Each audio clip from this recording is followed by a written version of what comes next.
Hello student, मैं सिर्फ अभिषेक कुमार गुप्ता।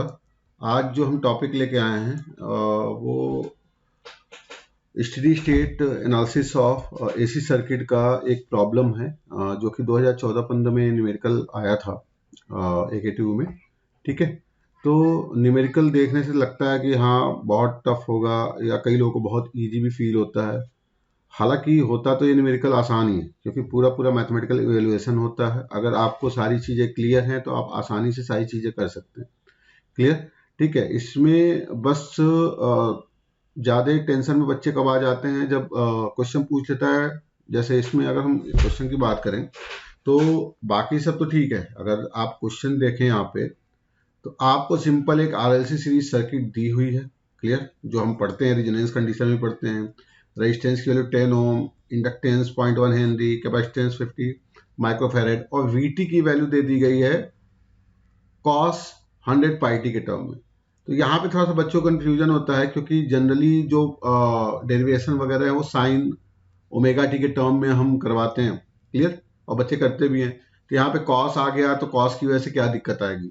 ऐसा कुछ भी नहीं है, कॉस की वजह से कोई दिक्कत नहीं आनी यहाँ पे। ठीक है, कोसाइन भी एक साइनसोइडल सिग्नल ही है। क्लियर? ठीक है, तो ये चीज दिया हुआ है क्वेश्चन में। डिटरमाइन, पहला पार्ट आपसे सिंपल पूछा है कि इंस्टेंटेनियस करंट की वैल्यू क्या होगी। इंस्टेंटेनियस करंट का मतलब टाइम टेंजेंट मोड में आपको करंट की वैल्यू बतानी। क्लियर? जैसे आपको VT दिया हुआ है वैसे ही आपको IT दिया हुआ है।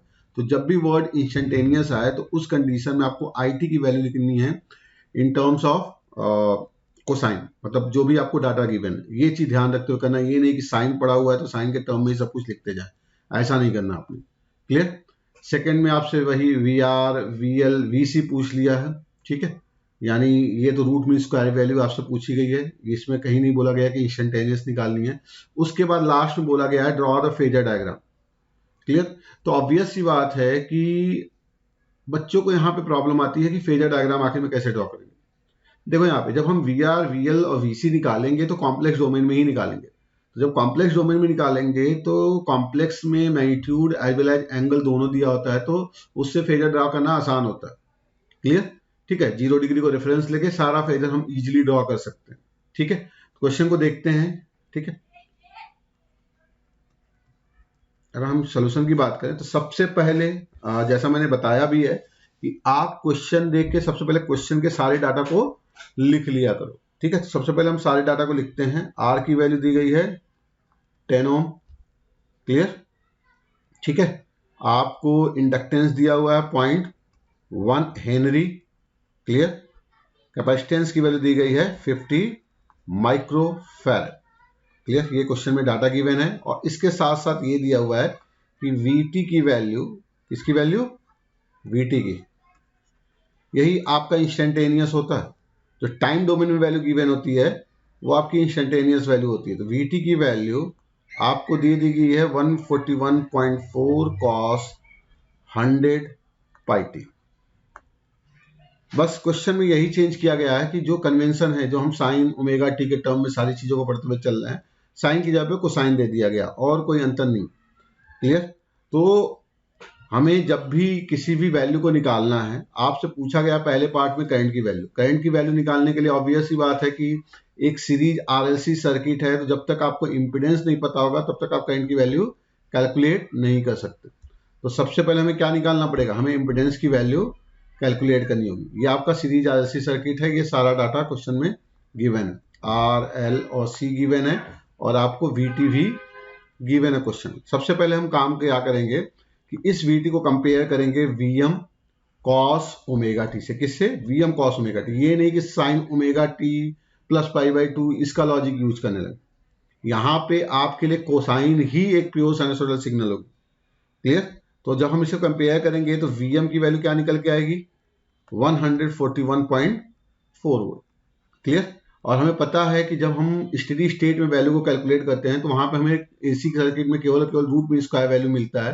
तो अगर मैं यहाँ पे इसकी रूट मीन स्क्वायर वैल्यू निकालूं, जिसको हम कैपिटल से रिप्रेजेंट करते हैं, तो कैपिटल V की वैल्यू क्या आ जाएगी?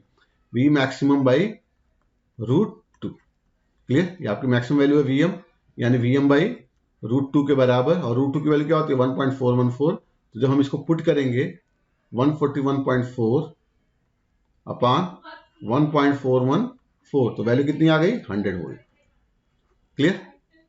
तो इस क्वेश्चन में ये भी दे सकता था कि फ्रीक्वेंसी दे देता और बोलता वोल्टेज की वैल्यू इतनी है, यानी ये जो VT दिया हुआ है क्वेश्चन में, VT की बजाय आपसे दे देता कि 100 वोल्ट 50 हर्ट्ज फ्रीक्वेंसी, ऐसे क्वेश्चन भी फ्रेम किया जा सकता था। तो इसके लिए भी आप तैयार रहेंगे। क्लियर। यानी ये आपको RMS वैल्यू दी गई है और फ्रीक्वेंसी 50 हर्ट्ज दी गई है। अब हम कंपेयर करें तो ओमेगा की वैल्यू क्या निकल के आएगी हमारी, ओमेगा की वैल्यू आएगी हमारी 100 पाई। 100 पाई का मतलब क्या हो गया 314, और ओमेगा की यूनिट क्या होती है रेडियन पर सेकेंड। क्लियर। अगर हम फ्रीक्वेंसी मान लिया क्वेश्चन में फ्रीक्वेंसी पूछता तो ओमेगा इक्वल टू क्या होता है 2 पाई एफ इक्वल टू 100 पाई, तो फ्रीक्वेंसी की वैल्यू आ गई 50 हर्ट्ज। वही मैंने बोला आपको स्टेडी स्टेट में भी आप क्वेश्चन ऐसे फ्रेम करके दिया जा सकता। क्लियर। ठीक है। अब बढ़ते हैं क्वेश्चन की तरफ कि क्वेश्चन में जो पूछा गया है उसको कैलकुलेट करने की कोशिश करें। पार्ट वन में बोला है कि इंस्टेंटेनियस करंट की वैल्यू निकालिए, यानी आईटी की वैल्यू हमें बताइए क्या आएगी। क्लियर। आईटी निकालने के लिए आपको क्या पता होना चाहिए, इंपेडेंस। अगर आपने इंपेडेंस कैलकुलेट कर लिया तो आप आईटी आसानी से निकाल सकते हैं।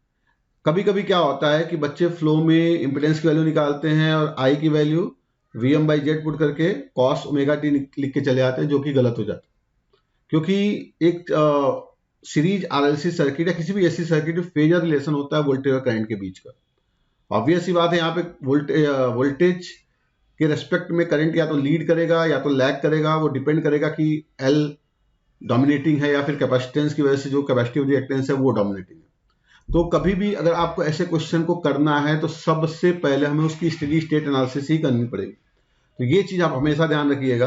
अगर हम यहाँ पे देखें तो V की वैल्यू मेरी कितनी है 100 वोल्ट, इसको हमने ले लिया reference V equal to 100 angle 0 volt. 100 angle 0 volt क्यों लिया, क्योंकि यहाँ पे अगर आप VT देखें तो VT की वैल्यू क्या है 141.4 cos 100 पाई टी, यही है। क्लियर। यानी ओमेगा टी के साथ एंगल कितना है +0 डिग्री। क्लियर। यानी ये आपके लिए रेफरेंस हो गया, तो इसीलिए मैंने इसको क्या ले लिया एज ए रेफरेंस ले लिया और एंगल 0 डिग्री ले लिया। क्लियर। अब हमें क्या निकालना है, आई की वैल्यू निकालनी है। आई की वैल्यू निकालने के लिए इंपेडेंस पता होना चाहिए, रेजिस्टेंस तो हमें पता है। हमें क्या निकालना पड़ेगा एक्सएल की वैल्यू। एक्सएल की वैल्यू क्या हो जाएगी ओमेगा इंटू एल। ओमेगा क्या आपका 314, एल की वैल्यू कितनी है हमारी 0.1 हेनरी, तो ये आ गई 31.4 ओम। एक्सी की वैल्यू निकाल लेते हैं। एक्सी का क्या होता है 1/ओमेगा-c। क्लियर। वैल्यू पुट करें 1/314 इंटू आपको दिया है 50 माइक्रोफैरेड, यानी 50 इंटू 10⁻⁶। क्लियर। ये भी ध्यान रखिएगा, कभी भी अगर आपको वैल्यू गिवन हो तो हमेशा ध्यान रखिएगा इसको आप एसआई यूनिट में जरूर चेंज कर लिया करें। अगर मान लो यहाँ पे मिली हेनरी रहती तो आपको उसको हेनरी में चेंज करना होता है, एसआई यूनिट में जरूर कन्वर्जन किया करें। क्लियर।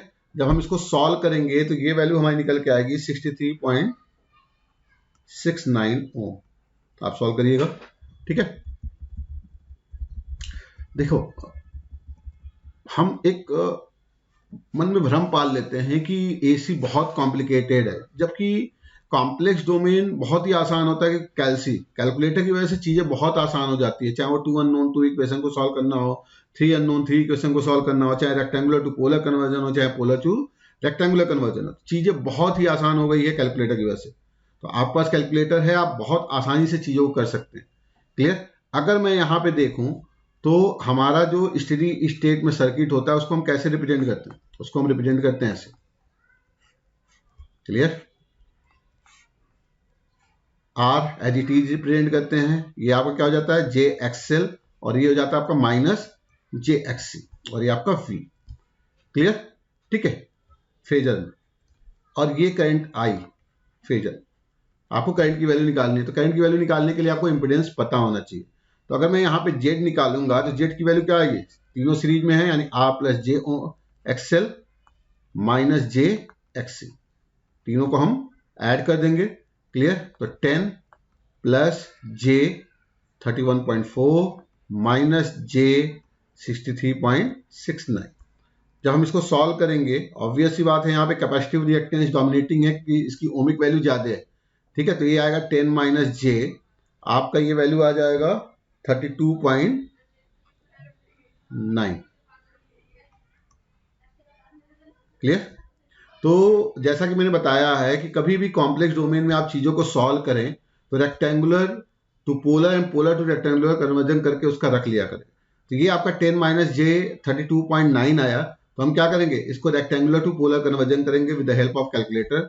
जब हम इसका पोलर फॉर्म में कन्वर्जन करेंगे तो पोलर फॉर्म में जो वैल्यू आएगी वो आएगी आपकी 33.8 एंगल माइनस 72.79। क्लियर? तो माइनस एंगल क्यों आ रहा है, क्योंकि इसका जो इमेजिनरी पार्ट है वो निगेटिव है और रियल पार्ट पॉजिटिव है, तो ऑब्वियस सी बात है एंगल माइनस आएगा। और ये चीज हमें क्लियर हो गया कि XC की वैल्यू यहाँ पे ग्रेटर देन XL है, यानी कैपेसिटिव नेचर डोमिनेटिंग है, इसीलिए करंट का जो इफेक्ट आएगा वो लीडिंग इफेक्ट आएगा। क्लियर? हमें Z की वैल्यू पता चल गई। Z हमें जब पता चल गया तो हमें निकालना क्या है, I। तो I की वैल्यू क्या आएगी, I इक्वल टू आ जाएगा आपका V अपॉन Z। हमेशा इसको फेजर टर्म में ही सॉल्व करिएगा, ये चीज ध्यान रहे। क्लियर? जब भी हम डिवीजन या मल्टीप्लिकेशन करते हैं तो हम पोलर फॉर्म यूज करते हैं, और जब एडिशन और सब्सट्रैक्शन करते हैं तो हमेशा हम रेक्टेंगुलर फॉर्म यूज करते हैं। देखो यहाँ पे एडिशन यूज किया तो हमने रेक्टेंगुलर यूज किया। अब यहाँ पे हम डिवीजन कर रहे हैं तो यहाँ पे 100 एंगल 0 है, V की वैल्यू अपॉन Z की वैल्यू कितनी है हमारी 33.8 एंगल माइनस 72.79। क्लियर? तो हमने पोलर फॉर्म यूज किया। पोलर फॉर्म में क्या होता है, मैग्नीट्यूड से मैग्नीट्यूड अगर मल्टीप्लाई हो रहा है तो मल्टीप्लाई हो जाएगा और एंगल का समेशन हो जाएगा, जबकि डिवीजन करेंगे तो एंगल का सब्ट्रैक्शन हो जाता है। तो ये क्या आ जाएगा 100/33.8 जब हम सॉल्व करेंगे तो इसकी वैल्यू आएगी 2.96 और एंगल हो जाएगा 72.79 डिग्री एम्पियर। तो आप क्या देख रहे हैं, यहाँ पे जो I का मैग्नीट्यूड आ रहा है, I का जो रूट मीन स्क्वायर वैल्यू आएगा वो क्या आएगा 2.96 ampere. Clear? Mod of I। मैंने देखो बार हटा दिया, ये जो बार लगा हुआ है ना, ये बार क्या बताने के लिए लगा हुआ है कि this is the phasor term. Phasor का मतलब समझ लो सिंपल वेक्टर। क्लियर? तो मॉड ऑफ I यानी I की वैल्यू कितनी आ गई 2.96। कुछ बच्चे क्या करते हैं, यहीं पे क्वेश्चन को सॉल्व किया, आंसर लिख के चले आए, जबकि आपसे पूछा गया इंस्टेंटेनियस करंट यानी IT की वैल्यू। IT की वैल्यू आपको बतानी है ना कि I बताना है। तो इंस्टेंटेनियस करंट हम कैसे निकालेंगे? क्लियर? देखो यहाँ पे फेजर टर्म में जो हमें वैल्यू मिलती है, ये वैल्यू क्या होती है, ये आपको रूट मीन स्क्वायर वैल्यू देता है IRMS 2.96 एम्पियर जो यहाँ पे दे रहा है। और ये जो एंगल है, ये एंगल ये बताता है कि अगर हमारा वोल्टेज रेफरेंस था तो I क्या होगा, इससे इतने एंगल लीड कर जाएगा, 72.79 डिग्री लीड करेगा, क्योंकि एंगल क्या है पॉजिटिव। क्लियर? तो टाइम डोमेन में क्या चीजें चेंज आएंगी, हमें पता है कि अगर मुझे IT का एक्सप्रेशन लिखना है टाइम डोमेन में तो IM cos, ठीक है, ओमेगा टी यानी 100 पाई टी प्लस कुछ एंगल थीटा आएगा। और वो थीटा एंगल क्या होगा, ये डिपेंड करेगा ये पॉजिटिव होगा या नेगेटिव होगा, जो आपको फेजर टर्म से वैल्यू मिलेगी। क्लियर? अब जल्दीबाजी में क्या होती है कि हम यहां पे पुट कर देते हैं 2.96 cos 100 pi t plus angle 2.96, sorry angle कितना है हमारा 72.7। क्लियर? और ये आंसर लिख के चले आते हैं, जबकि आंसर क्या हो गया, गलत हो।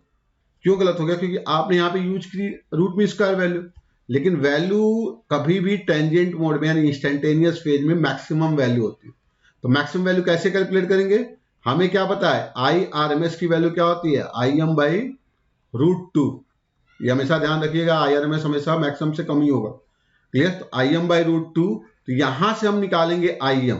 तो IM की वैल्यू क्या होगी IRMS√2 के बराबर, यानी I/√2 के बराबर, जो क्या आएगा 2.96 इंटू √2। कैलसी से कैलकुलेट कर लेते हैं इसकी वैल्यू क्या आएगी। ठीक है,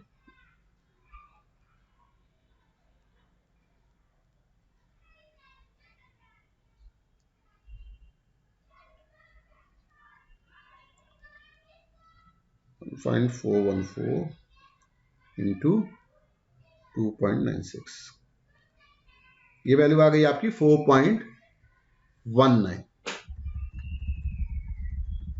क्लियर? तो I मैक्सिमम की वैल्यू आ गई, IM की वैल्यू आ गई 4.19 एम्पियर। राउंड फिगर करके वैल्यू को लिखा हमने। ठीक है, तो आपको अब जाके IM मिला है। ये गलती हमेशा होती है, इस चीज का आप हमेशा ध्यान रखिएगा। तो नाउ इंस्टेंटेनियस करंट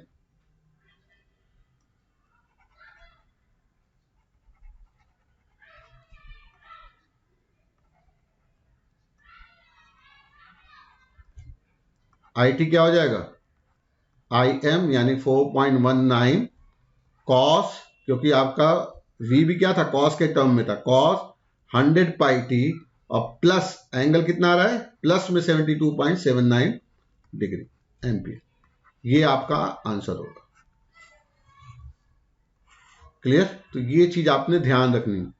ये बताने के बाद भी गलती होती है, लेकिन फिर भी आपको इसको ध्यान रखना पड़ेगा। ठीक है, तो हमने पहला पार्ट सॉल्व कर लिया कि हमारा इंस्टेंटेनियस करंट क्या होगा। क्लियर? ठीक है, हम देखने जा रहे हैं कि सेकेंड पार्ट में क्या पूछा गया। सेकेंड पार्ट में क्या पूछा गया आपसे, सेकेंड पार्ट में पूछा गया है कि VR, VL एंड VC की वैल्यू क्या आएगी, ये बताइए। क्लियर? ये आपको बताना है।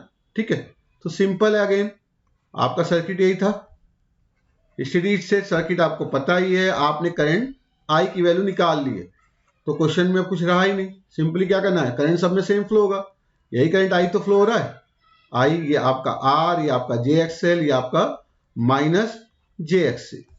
अगर मान लीजिए मुझे VR निकालना है इन टर्म्स ऑफ फेजर, तो VR की वैल्यू क्या होगी, according to Ohm's law I into R के बराबर, I की वैल्यू कितनी थी हमारी 2.96 एंगल 72 पॉइंट। हमेशा ध्यान रखिएगा, इसको हमें फेजर में ही निकालना है, क्योंकि लास्ट में क्वेश्चन में आपसे पूछा भी है फेजर डायग्राम ड्रॉ करना, तो ये चीज हमेशा ध्यान रखिएगा। इंटू 10, तो ये आ गया आपका 29.6 एंगल 72.79 डिग्री वोल्ट। ठीक है, नेक्स्ट आपसे क्या पूछा है, VL, VL again I into JXL। Clear? Inductor के क्रॉस का वोल्टेज, ये आपका क्या हो जाएगा, VR। क्लियर? और ये आपका VL और ये आपका VC। ठीक है, और ये फेजर वैल्यू ही मिलेंगे, तो ये वैल्यू क्या आ जाएगी 2.96 angle 72.79 degree into plus J का मतलब क्या होता है, प्लस J का मतलब होता है एंगल 90 डिग्री। हमेशा ध्यान रखिएगा, प्लस J का मतलब क्या होता है, एंगल 90 डिग्री। जब हम e पावर j 90 देखेंगे ना, तो e पावर j 90 क्या आता है, J आता है, और e पावर j थीटा को हम क्या लिखते हैं, 1 एंगल 90 डिग्री। क्लियर? तो cos theta cos 90 plus j sin 90, j sin 90, 90 की वैल्यू 1 और cos 90 0, तो आपको 1 एंगल 90 यही मिलता है। तो हम इसको क्या लिखेंगे, एक्सेल की वैल्यू मेरी कितनी थी, एक्सेल की वैल्यू हमने निकाली थी 31.4 एंगल 90 डिग्री। क्लियर? तो हम क्या देख रहे हैं यहाँ पे कि जो इंडक्टर के अक्रॉस वोल्ट मिल रहा है वो करंट के फेज से 90 डिग्री लीड कर रहा है, क्योंकि 72.79 में प्लस 90 ऐड हो जाएगा। जब हम इसको मल्टीप्लाई करेंगे तो हमारी वैल्यू क्या आएगी, 92.94 एंगल क्या हो जाएगा, जो आपका करंट का फेजर होगा उससे 90 डिग्री लीड करता हुआ आपको इंडक्टर के अक्रॉस वोल्टेज मिलेगा, क्योंकि प्लस 90 डिग्री हो रहा है। क्लियर? तो कुल मिला क्या हो गया, ये 92.94 एंगल 162.79 डिग्री वोल्ट। ये हो गया आपका VL। ठीक है, नेक्स्ट क्या पूछा आपसे, VC। तो VC की वैल्यू भी ऐसे ही कैलकुलेट कर लें, again I into minus JXC। Clear? ठीक है, I इंटू माइनस JXC का मतलब क्या हो गया, I की वैल्यू कितनी है 2.96 एंगल 72.79 इंटू आपका जो कैपेसिटेंस है उसकी वैल्यू है 63.69 एंगल कितना आ जाएगा, माइनस 90 डिग्री, क्योंकि माइनस J। क्लियर? तो यहां पे जब हम इसको मल्टीप्लाई करेंगे तो हमारी वैल्यू आएगी 188.52 और एंगल क्या हो जाएगा 72.79 डिग्री माइनस 90। माइनस 90 का मतलब क्या हो गया, जो आपके करंट का फेजर है उससे 90 डिग्री लैग करता हुआ आपको VC का फेजर मिल रहा है। क्लियर?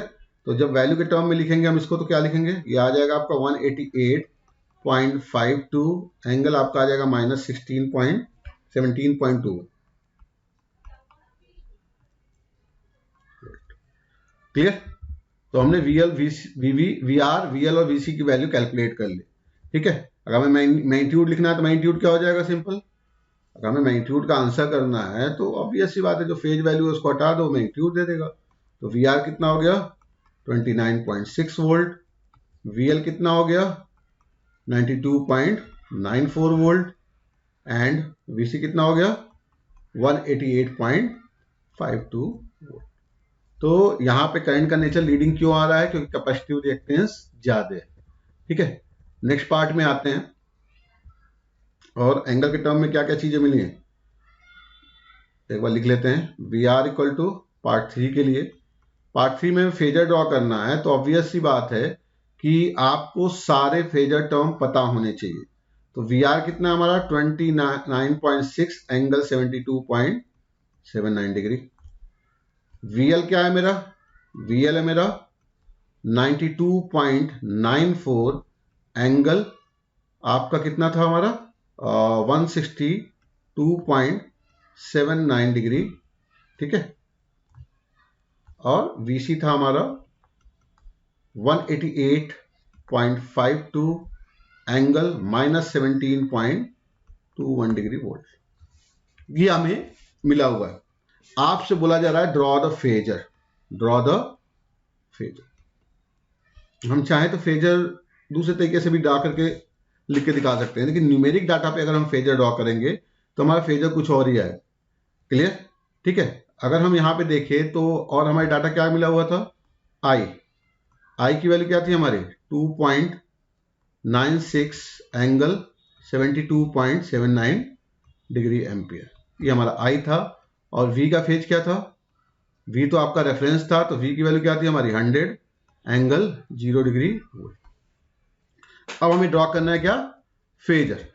ठीक है, तो फेजर कैसे ड्रॉ करते हैं, सिंपल, जो आपका रेफरेंस है उसे आप रेफरेंस लीजिए। ठीक है, और किसी को रेफरेंस लेने की जरूरत आपको नहीं है। तो यहां पे हम रेफरेंस किसको लेंगे, यहां पे हम रेफरेंस लेंगे अगेन V को। मैंने क्या किया, यहां पे V को रेफरेंस ले लिया, V को मैंने रेफरेंस ले लिया। ठीक है, जो आपका ये V है, V को मैंने क्या लिया, रेफरेंस। क्यों रेफरेंस ले लिया, क्योंकि V की वैल्यू कितनी है 100 एंगल 0 डिग्री, ये आपकी V की वैल्यू है, इसीलिए मैंने एंगल 0 है तो हॉरिजॉन्टल एक्सिस पे इसको मैंने रेफरेंस ले लिया। अब क्या हो रहा है यहाँ पे, I का फेज अगर हम ड्रॉ करेंगे तो I क्या हो रहा है 72.79 डिग्री लीड कर रहा है। ठीक है, तो ये आपका I का फेजर होगा। क्लियर, I क्या हो गया, एंगल कितने से लीड कर रहा है 72.79 डिग्री। क्लियर, आपका देखो न्यूमेरिक डाटा पे मत जाना, आपको सिंपल फेजर पे ही फोकस करना है। ठीक है, ये मत सोचना 2.96 है तो इसका कम बना दे, ये कर दे, वो कर दे, उससे मतलब नहीं है। फेजर आपका क्लियर होना चाहिए कि फेजर कैसे बन रहा। ठीक है, क्लियर। ठीक है, ये आपका 2.96 एंगल 72.79 डिग्री एम्पियर होगा। ठीक है, अब बात करते हैं VL और VC। अगर हम एंगल के टर्म में जाएं तो हम बना सकते हैं फेजर, ऐसा नहीं है कि 162.79 डिग्री लेके बना नहीं सकते, बिल्कुल बना सकते हैं। लेकिन हमने कॉन्सेप्ट क्या सीखा था कि जो VL होता है, VL क्या होता है I into J XL. I into J XL का मतलब क्या हो गया, I एक्सएल एंगल 90 डिग्री, यानी इंडक्टर में जो वोल्टेज ड्रॉप आपको मिलेगा वो करंट से 90 डिग्री लीड करता है। इसी तरह कैपेसिटेंस में जो आपको वोल्टेज मिलेगा I इंटू एक्ससी, वो करंट से 90 डिग्री लैग करता है। तो बस इसी कॉन्सेप्ट पे आपको फेजर ड्रॉ करना है, ये नहीं कि 162.79 आप मान के चलें, वो क्या था 90 डिग्री ऐड ही तो कर रहे थे। क्लियर, तो यहां पे अगर मैं VL का फेजर ड्रॉ करूं तो I के फेज से केवल मुझे क्या करना है 90 डिग्री घूम जाना। क्लियर, इससे मैंने क्या किया 90 डिग्री के एंगल पे VL का फेज ड्रॉ कर लिया, और VL का मैग्नीट्यूड चूंकि कम है तो हम इसका मैग्नीट्यूड कम दिखाएंगे। क्लियर, रादर देन VC, क्योंकि VC का मैग्नीट्यूड क्या है ज्यादा। क्लियर है चीज, तो ये चीज अपने दिमाग में रखिएगा। ठीक है, अब हम VC का फेजर ड्रॉ करने जा रहे हैं। और VL और VC क्या होता है, हमने सीरीज RLC सर्किट पढ़ी है। जब I से वो 90 डिग्री लैग करेगा, जो लीड कर रहा है, तो दोनों के बीच का फेजर डिफरेंस कितना हो जाता है, 180 डिग्री। VL और VC के बीच का फेजर डिफरेंस कितना हो जाएगा, 180 डिग्री। क्लियर? ठीक है, यानी ठीक इसके अपोजिट डायरेक्शन में हम ड्रॉ कर देंगे VC का फेज, और VC की वैल्यू हम क्या करेंगे, ज्यादा दिखाएंगे। ज्यादा क्यों दिखाएंगे, क्योंकि इसका मैग्नीट्यूड ज्यादा है भी। क्लियर? VC का मैग्नीट्यूड है 188.52 एंगल -17.21 डिग्री वोल्ट, और VL का मैग्नीट्यूड है आपका 92.94 एंगल 162.79 डिग्री वोल्ट। आप खुद देखिए, 90 में अगर आप ऐड करोगे इसको, ये कितना एंगल देगा, यही तो एंगल देगा 162.79, और ये -70.21 है। 72.79 में अगर हम 17.21 को ऐड करेंगे तो हमें क्या मिल जाएगा, एंगल अगेन 90 डिग्री मिल जाएगा। क्लियर? ठीक है, तो जब हमें कॉन्सेप्ट पता है कि करंट से 90 डिग्री लीड करेगा VL और 90 डिग्री लैग करेगा VC, तो उसी पे रखते हुए हम फेजर ड्रॉ कर देते हैं। तो बस आप इतना ही फेजर बनाइए, मोर देन सफिशिएंट है। क्लियर? और एक फेजर और छूट रहा है हमारा VR का। VR का फेजर ऑब्वियस ही बात है, VR का जो फेज होगा वो क्या होगा, I के सेम फेज में होगा। ये आपको क्या हो जाएगा, VR हो जाएगा। ये हो गया VR। क्लियर? ठीक है, और VR और VC माइनस VL, क्योंकि VC का मैग्नीट्यूड ज्यादा है तो ऑब्वियस सी बात है VC माइनस VL जो आपको मिलेगी, इन दोनों का जो रिजल्टेंट आएगा वो क्या होगा, पैरेललोग्राम थ्योरम से V के बराबर मिलेगा। ये आपका VC माइनस VL हो गया, ये आपका VR हो गया। VC minus VL plus VR की वैल्यू क्या आ जाएगी, ये आ जाएगी। क्लियर? ठीक है, तो मेरे ख्याल से आपको क्लियर हुआ होगा। तो ये VC प्लस VL ही लिखेंगे हम। ठीक है, फेजर में VC प्लस VL ही लिखेंगे। मैग्नीट्यूड VC माइनस VL हो जाएगा ये। अगर मैग्नीट्यूड की बात करें तो मैग्नीट्यूड क्या हो जाएगा, VC में से VL का मैग्नीट्यूड माइनस हो जाएगा, क्योंकि VL पॉजिटिव है और VC निगेटिव। क्लियर? तो ये VC प्लस VL का फेज हो गया, ये आपका VR हो गया। ठीक है, दोनों का जो रिजल्टेंट आएगा वो V के बराबर होगा, और यही आपका फेजर ड्रॉ होता है। क्लियर? तो फेजर ड्रॉ करने में कोई दिक्कत वाली बात नहीं है। आप चाहो तो ये पैरेललोग्राम वाला न भी दिखा सको, लेकिन VR, VL और VC जरूर दिखाओ। क्लियर? ये फेजर सेम वैसे ही है जैसा आपको सीरीज RLC सर्किट पढ़ाया गया है, कि आप सीरीज सर्किट में क्या होता है, करंट सेम होता है तो हम उसे रेफरेंस ले लेते हैं। क्लियर? करंट सेम होने की वजह से हमने करंट के सेम फेज में क्या ले लिया, VR ले लिया। ठीक है, उससे 90 डिग्री लीड करता हुआ VL ले लिया। सेम चीज है, ऐसा नहीं है कि कुछ अलग बन रहा है। और चूंकि यहाँ पे VC का मैग्नीट्यूड ज्यादा है तो उससे 90 डिग्री लैग करता हुआ VC ले लिया। इन दोनों का रिजल्टेंट क्या आ गया, ये आ गया VL plus VC phasor term में। क्लियर? और इनका जो रिजल्टेंट आएगा वो क्या आ जाएगा, V। ये आपका V हो गया। सेम वही कॉन्सेप्ट है, लेकिन यहाँ पे I रेफरेंस होता है, लेकिन हमने यहाँ पे चूंकि न्यूमेरिकल ही फ्रेम ऐसे किया गया है कि V को आपको रेफरेंस लेना। ठीक है, तो मेरे ख्याल से आपको क्लियर हुआ होगा कि कैसे क्वेश्चन को अप्रोच करना, फेजर कैसे बनाना। मेन है फेजर कैसे बनाना। तो फेजर बनाते समय आपको यही ध्यान रखना है कि जब आपने I का फेज बना लिया तो I से 90 डिग्री लीड करता हुआ VL बना दो, I से 90 डिग्री लैग करता हुआ VC बना दो। क्लियर? 90 डिग्री लीड करने का मतलब क्या हो गया, एंटी क्लॉकवाइज डायरेक्शन में रोटेट हो जाना, और 90 डिग्री लैग करने का मतलब क्लॉकवाइज डायरेक्शन में रोटेट हो जाना। क्लियर? ठीक है, तो मेरे ख्याल से आपको क्लियर हुआ होगा कि ऐसे प्रॉब्लम को हमें कैसे टैकल करना है। ठीक है, मिलते हैं नेक्स्ट लेक्चर में। Thank you very much.